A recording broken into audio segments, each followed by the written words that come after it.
The sound of her laughter stopped me cold in the hallway. Not the polite, professional laugh she used with guests at the hotel. Something softer, intimate, laced with a flirtation I recognized all too well. I stood frozen outside her office door, the takeout coffee I'd brought her growing cold in my hand. Through the gap in the doorway, I could see her perched on the edge of her desk, skirt hiked higher than necessary, leaning toward a man whose hand rested casually on her bare knee. Their faces were inches apart, eyes locked in a way that made my stomach turn to ice. The coffee cup slipped from my fingers and exploded against the floor.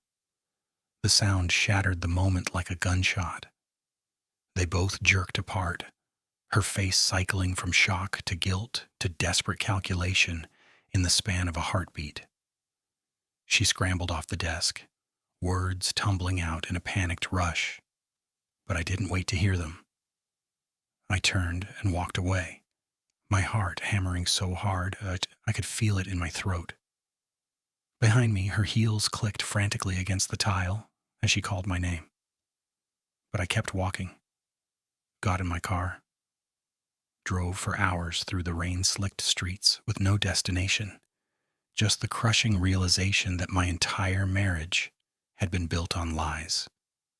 By the time I pulled into our driveway at 2 a.m, I'd already made my decision. The marriage was over. I just needed time to plan my exit. My name is Marcus Chen. I'm 42 years old, and until 3 months ago, I thought I had a solid marriage. I work as a pharmacist at Mercy General Hospital in Seattle, Washington.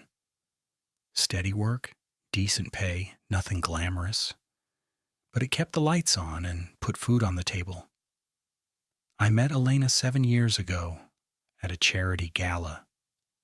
She was director of guest services at the Harborview Suites, confident and magnetic in a way that drew people to her effortlessly. She had a 3-year-old son, Cameron, from a marriage that had imploded when her ex walked out and never looked back. I didn't care about the baggage. The moment I met that kid, something clicked. Within months, I was the one teaching him to ride a bike, reading bedtime stories, showing up at every school event. He became my son in every way that mattered. Ellen and I married a year later. Life seemed good. She worked long hours, late nights, weekend conferences, business dinners with vendors. I trusted her completely. That trust was about to cost me everything.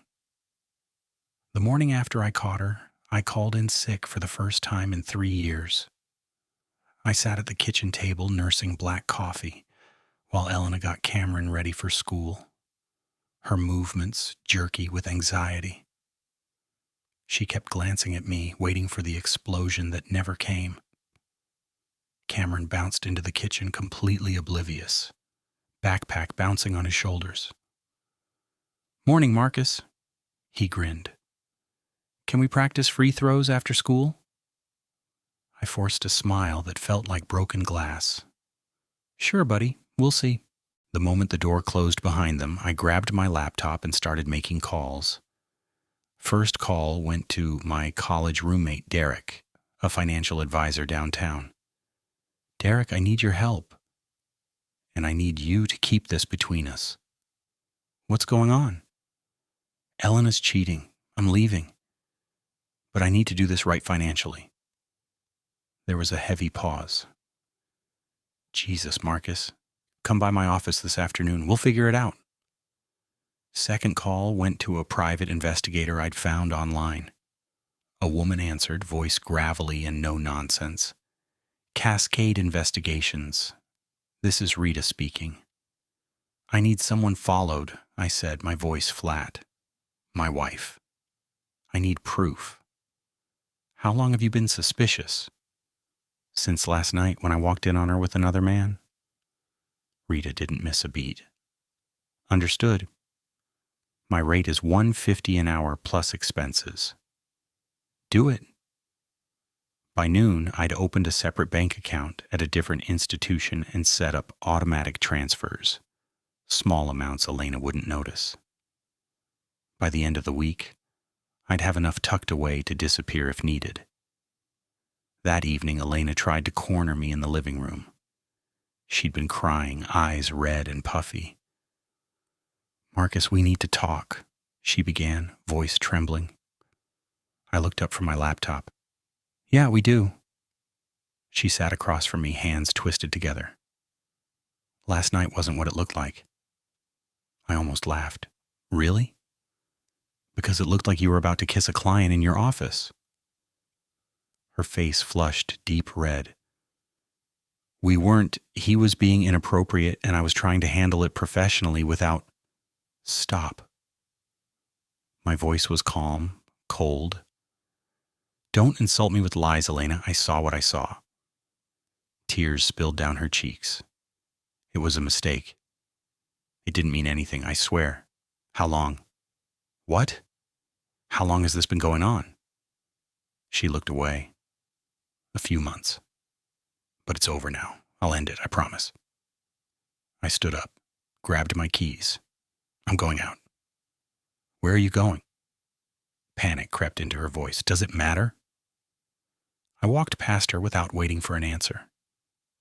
That afternoon, I met Derek at his office. He helped me restructure our finances, joint accounts, mortgage, savings, all of it. Within an hour, I had a plan to protect myself financially. Then I met Rita at a coffee shop near Pike Place Market. She was 50s, sharp-eyed, with the demeanor of someone who'd seen every flavor of human betrayal. I handed over photos of Elena, her work schedule, car description, everything. "I'll have something for you within a week," Rita said. "Maybe sooner if she's not careful." When I got home that night, Cameron was already asleep. Elena waited in the living room, looking small and defeated. "Marcus, please. Can we fix this?" I looked at her for a long moment. "I don't know yet. But I did know.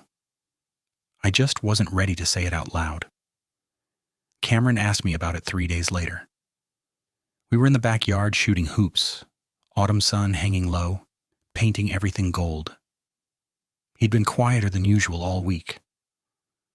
"Marcus," he said, catching the ball and holding it instead of passing it back, "is everything okay with you and Mom?" My chest tightened. This was the conversation I'd been dreading. I walked over and sat on the porch steps. Cameron followed, sitting beside me. "What makes you ask that, bud?" He shrugged, staring at his sneakers. "You guys don't talk anymore, and Mom seems sad all the time. Did I do something wrong?" "No." I put a hand on his shoulder firmly. "Cameron, listen to me. Whatever's going on between your mom and me has nothing to do with you. You didn't do anything wrong. You hear me?" He nodded, but didn't look convinced. I chose my words carefully. Sometimes adults have problems they need to work through. But no matter what happens, I want you to know something. I love you. You're my son in every way that matters. That doesn't change." Cameron looked up at me, eyes shining. "Promise." "I promise." He threw his arms around me, and I held him tight, throat burning. This kid deserved so much better than what was coming. But I couldn't protect him from it. All I could do was make sure he knew he mattered. That night, after Cameron went to bed, I sat at my desk and wrote him a letter. It took 2 hours and 3 drafts to get it right. I explained that I was leaving, not because of him, but because his mom and I couldn't stay together. I told him I loved him. I told him that when he was older, if he wanted to find me, I'd be waiting. I sealed the letter in an envelope, wrote, "For Cameron. Open when you're 18 on the front," and locked it in the fireproof safe I kept in the garage. Then I called my lawyer. Jennifer Park ran a small family law practice in downtown Seattle. Derek had recommended her, said she was sharp and discreet. I met her the next afternoon. Jennifer was in her 40s, no nonsense, with kind eyes that had seen plenty of pain. She listened without interrupting as I explained the situation. Jennifer was in her 40s, no nonsense, with kind eyes that had seen plenty of pain. She listened without interrupting as I explained the situation. "So you want a clean divorce?" she said when I finished. "No custody battle since Cameron isn't biologically yours?" "Yes, but there's one more thing." I pulled out a folder. "I want to set up a trust fund for Cameron for college. I don't want Elena to have access. Only Cameron when he turns 18. Jennifer raised an eyebrow. "That's generous considering he's a good kid. None of this is his fault." She nodded slowly. "I can draft that. How much are you putting in?" $50,000 to start. I'll add more over time if I can." "Understood. Once we file, there's no going back." "I'm sure." By the time I left her office, the wheels were in motion. Rita called me 6 days later. I was at work counting pills when my phone buzzed. "I've got what you need," she said without preamble. "Can you meet tonight?" "Yeah, same place, 8 o'clock. I showed up early, ordered coffee I didn't drink, and waited. Rita arrived right on time carrying a manila envelope thick enough to choke on. She slid it across the table. "It's worse than you thought." I opened the envelope. The first photo showed Elena at a downtown bar leaning close to the man I'd seen in her office. The next showed them walking into the Harborview Suites together. Then another of them leaving 2 hours later. Elena's hair messy, lipstick smudged. But it didn't stop there. Different men, different locations. A guy I didn't recognize at a restaurant in Capitol Hill. Another man meeting her at a gym I'd never heard of. Timestamps showed this had been going on for months. "She's been busy," Rita said clinically. 3 different men I could confirm, probably more I didn't catch. I felt cold. Not angry, just cold. "How long?" "Based on what I found, at least 6 months, maybe longer." I closed the envelope. "Thank you, send me your final invoice." She nodded. "For what it's worth, I'm sorry, you seem like a decent guy." "Decent guys finish last," I said, standing up. When I got home, Elena was watching TV in the living room. She glanced up. "You're late." "Had errands to run." She studied my face, suspicious. "What kind of errands?" "Nothing important." I headed upstairs before she could ask more questions. I didn't sleep that night. I lay in bed staring at the ceiling while Elena snored softly beside me. Every time I closed my eyes, I saw those photos.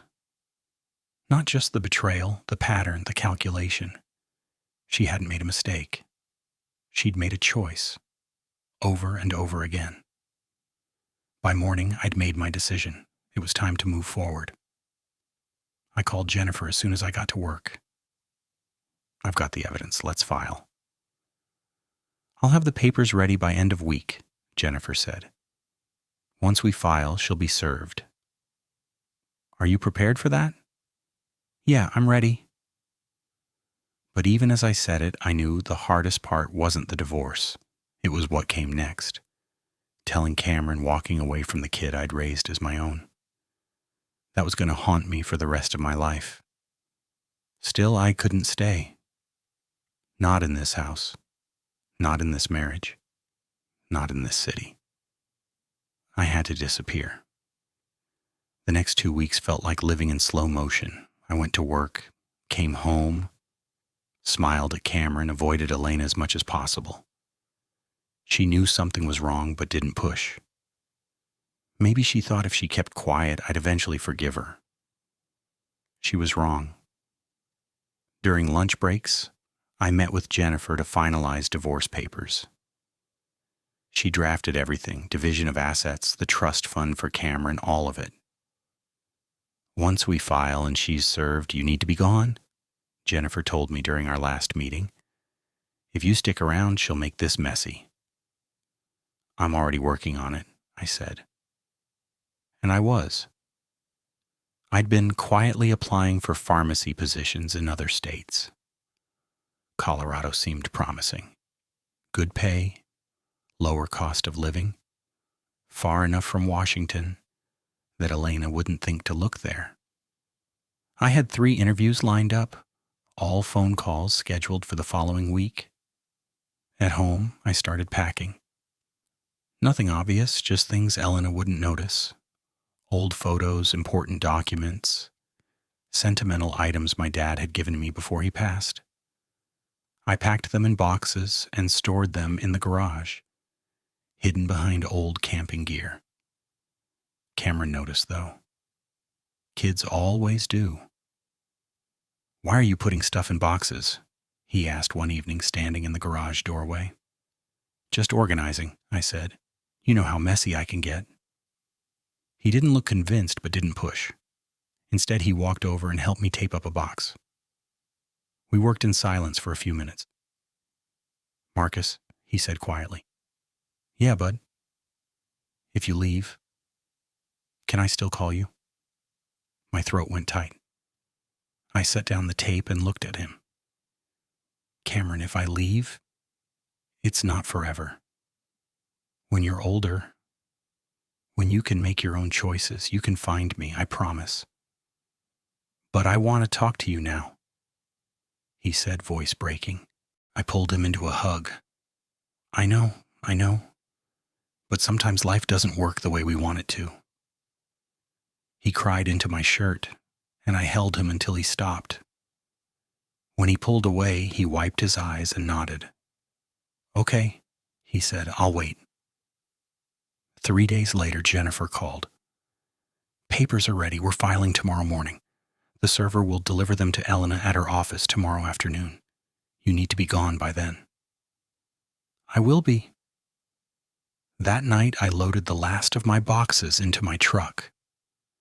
Elena was working late. Some event at the hotel.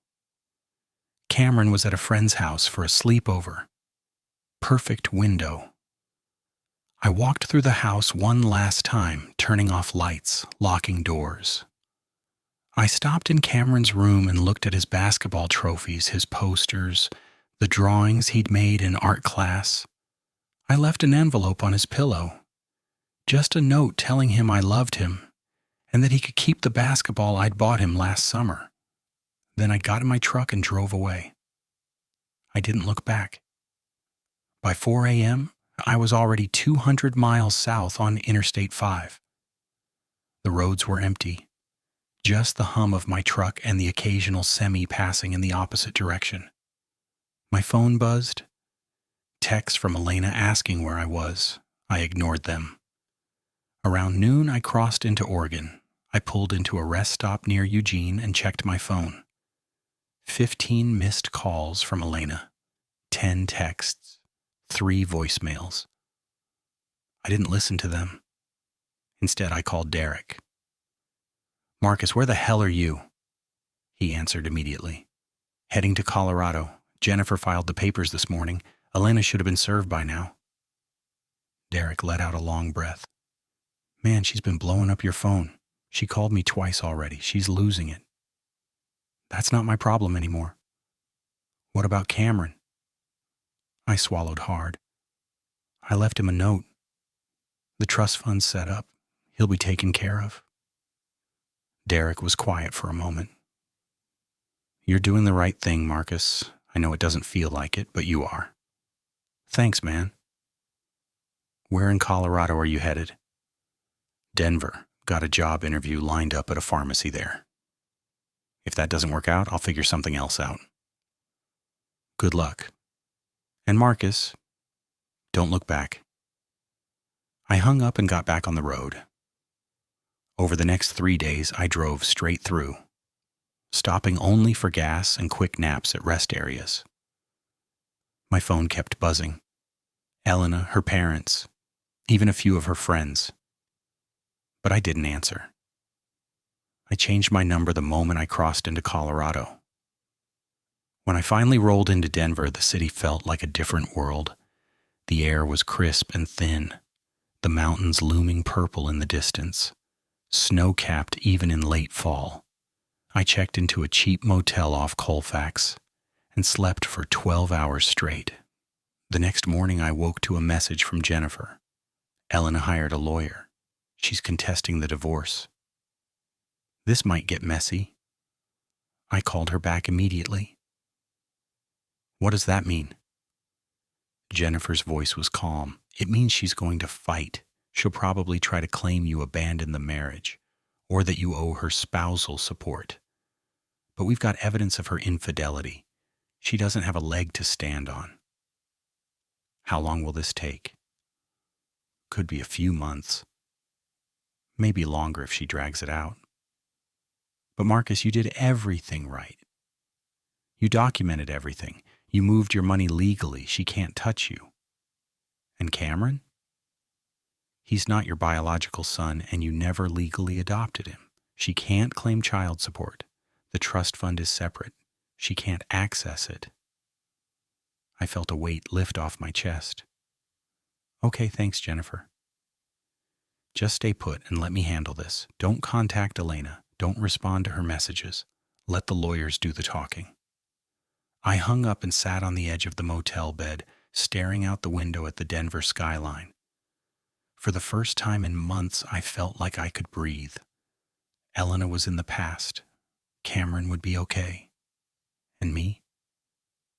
I had a fresh start waiting. Now I just had to build it. Denver was everything Seattle wasn't. The air was dry and electric, the people friendly without being intrusive, and the city had this energy that made you feel like anything was possible. I spent the first week getting my bearings, finding an apartment, exploring neighborhoods, getting a feel for the place. The pharmacy job I'd lined up fell through at the last minute. Budget cuts, they said. I wasn't too worried. I had enough saved to float for a few months, and Denver's job market was solid. But as I walked around the city, something shifted in me. I didn't want to go back to counting pills behind a counter. I wanted to build something that was mine. I remembered my grandfather. He'd been a pharmacist too, but he'd owned his own place, a small independent pharmacy that served the community for 40 years. He'd always told me that ownership was freedom. At the time, I thought he was just being old-fashioned. Now I understood. I started researching. Denver had a growing population and plenty of neighborhoods underserved by independent pharmacies. The big chains dominated, but there was room for someone who cared about personalized service.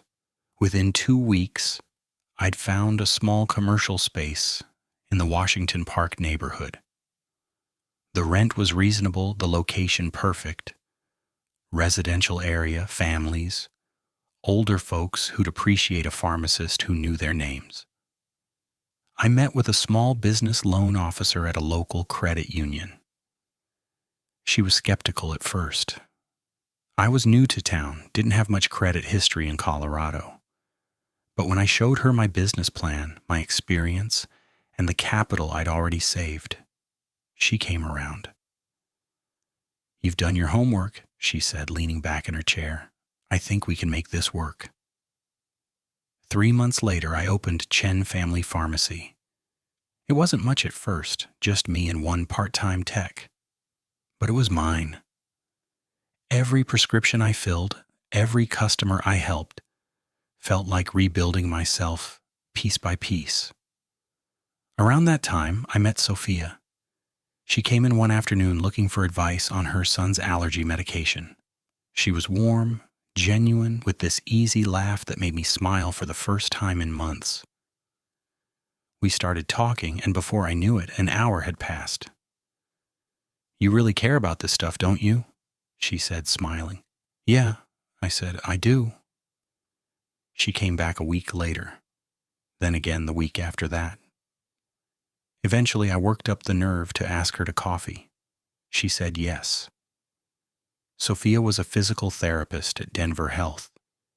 She was 37, had a son from a previous relationship, and understood the demands of healthcare.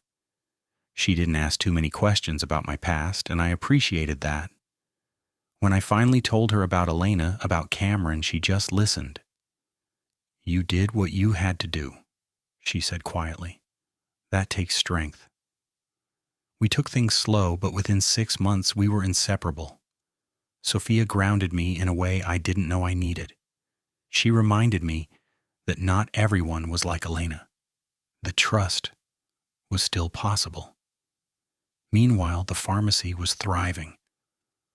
Word spread fast in Washington Park about the guy who actually took time to explain medications and didn't rush you out the door.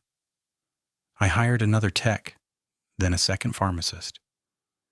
Within a year, I was looking at opening a second location. Life was good, better than good. I'd built something real from nothing, and I'd found someone who saw me for who I really was. But in the back of my mind, I always thought about Cameron. Wondered how he was doing, hoped he remembered me, hoped that someday, when he was ready, he'd find his way back. 2 years had passed since I left Seattle, 2 years since I'd walked away from Elena and the life we'd built. In that time, I'd become a different person, stronger, more focused. The pharmacy was doing well. 2 locations now, with a third in the works. Sophia and I had gotten married in a small ceremony overlooking the Flatirons. Life felt stable in a way it never had before. I was in my home office one Saturday morning reviewing inventory reports when the doorbell rang. Sophia had taken her son to soccer practice, so the house was quiet. I wasn't expecting anyone. I opened the door and froze. Elena stood on my porch. She looked different, thinner, tired, dark circles under her eyes. Her hair was pulled back in a messy ponytail, her clothes rumpled like she'd been traveling for days. For a moment, neither of us spoke. "Marcus," she finally said, voice shaky. I didn't respond. I just stood there, hand still on the doorknob, staring at the woman I'd spent 7 years with and 2 years trying to forget. "Can I come in?" she asked. I stepped aside without a word. She walked past me into the living room, eyes scanning the space, the modern furniture, the photos of Sophia and me on the mantel, the life I'd built without her. "Nice place," she said quietly. "What do you want, Elena?" My voice was flat, emotionless. She turned to face me, wringing her hands. "I needed to see you, to talk to you." "We have nothing to talk about. Marcus, please. How did you even find me?" She hesitated. "It wasn't easy. I hired someone, a private investigator. It took months, but—" "You hired someone to stalk me." I felt a flicker of anger, but kept it controlled. "I needed to find you," she said, voice rising. "You just disappeared. You left without a word. Do you have any idea what that did to me, to Cameron?" "Don't," I said sharply. "Don't you dare bring Cameron into this." Her eyes filled with tears. "He asks about you all the time. He misses you." I turned away, jaw tight. "You should go." "Marcus, I'm pregnant." The words hit me like ice water. I turned back slowly, staring at her. "And I already had your child," she added quickly. "Cameron, you raised him. You were his father. And now I'm pregnant, and I thought you should know." I walked to my desk, opened the bottom drawer, and pulled out the thick manila envelope Rita had given me 2 years ago. I'd kept it, not out of spite, but as a reminder of who Elena really was. I handed it to her. "Open it." She looked confused but took the envelope. When she opened it and saw the photos, her face went pale. Photo after photo of her with different men. Hotels, bars, restaurants. All time-stamped. All documented. "I know everything, Elena," I said coldly. "Every lie, every man, every hotel room. So don't stand in my house and try to manipulate me with a pregnancy that sure as hell isn't mine." She dropped the envelope, photos scattering across the floor. "Marcus, please. Get out. Please, I need help. I don't have anywhere to go. The hotel fired me. I lost the house. That's not my problem." She dropped to her knees, grabbing my arm. "Please, I'm sorry I made mistakes, but I'm pregnant. I can't do this alone." I pulled my arm free and stepped back. Then I pulled out my phone. "What are you doing?" Panic flooded her voice. "Calling the police. You're trespassing." "No, Marcus, please." The operator answered. 911, what's your emergency?" "I need to report a trespasser at my residence," I said calmly, eyes never leaving Elena. The police arrived within 10 minutes. 2 officers, a man in his 40s and a younger woman who looked fresh out of the academy. They stepped into my living room where Elena was still on her knees, sobbing uncontrollably. "Sir, what's the situation here?" the male officer asked. "This woman showed up at my house uninvited," I said calmly. "I asked her to leave. She refused. She's trespassing." Elena looked up, eyes wild. "Officer, please. I'm pregnant. He's the father. I just need help." The officer glanced at me. "Is that true, sir?" "No," I said flatly. "We've been divorced for 2 years. I have documentation proving she was unfaithful during our marriage. Whatever situation she's in now has nothing to do with me." Elena scrambled to her feet, clutching the officer's arm. "He's lying. We were married. He raised my son. He owes me." "Ma'am, I need you to calm down," the officer said firmly, pulling her arm free. He looked at me. "Do you want to press charges?" I hesitated, looking at Elena. She looked broken, desperate, like someone who'd lost everything. Part of me, a very small part, felt pity. But then I remembered the photos, the lies, the way she'd destroyed our marriage without a second thought. "No," I said, "I just want her to leave and never come back." The officer nodded. "Ma'am, you need to come with us." "No, please." Elena's voice broke into a scream. "Marcus, please." "I don't have anywhere to go. I lost everything." "That's not my problem," I said, voice steady. "You made your choices. Now you have to live with them." The officers escorted her out, her screams echoing down the driveway as they loaded her into the patrol car. I watched from the doorway until the car disappeared, red and blue lights fading into the distance. I closed the door and stood there for a moment, letting the silence settle over me. Then I heard a car pull into the driveway. Sophia. She walked in, took one look at my face, and immediately came over. "What happened?" "Elena showed up," I said, "claims she's pregnant, tried to guilt me about Cameron, asked for money. I called the police." Sophia wrapped her arms around me. "Are you okay?" "Yeah," I said, "I'm okay."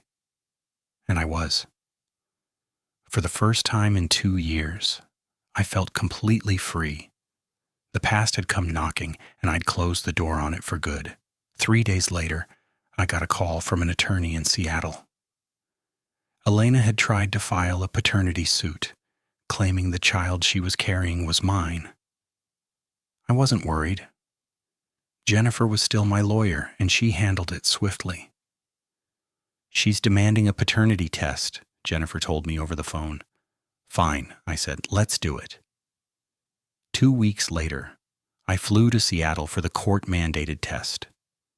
I met Jennifer at the courthouse, a gray, imposing building downtown that smelled like old paper and stale coffee. Elena was already there with her lawyer, a nervous-looking guy in an ill-fitting suit. She looked worse than she had in Denver, thinner, more haggard. She wouldn't meet my eyes. The test was quick. A simple cheek swab. The results would take a few days. I didn't wait around. I flew back to Denver that same afternoon. A week later, Jennifer called. "Results are in. You're not the father." I'd known that already, but hearing it confirmed still felt like a weight lifting off my shoulders. What now? "The case is dismissed. She has no grounds to pursue you for anything. It's over, Marcus." "Good. Thanks, Jennifer." I hung up and looked out the window of my pharmacy. Customers were browsing the aisles. My staff was helping people. Sophia was meeting me for lunch in an hour. Life was good. Elena was in the past. And that's exactly where she belonged. 6 years passed. 6 years of building my life, growing the pharmacy chain, being happy with Sophia. We'd settled into a comfortable rhythm: Sunday morning hikes, Friday date nights, quiet evenings at home. It was the kind of life I'd always wanted, but never thought I'd have. Then on a Tuesday afternoon in late spring, I got a letter. It was addressed to me at the pharmacy, forwarded from my old Seattle address. The return address was from Washington, but I didn't recognize the name.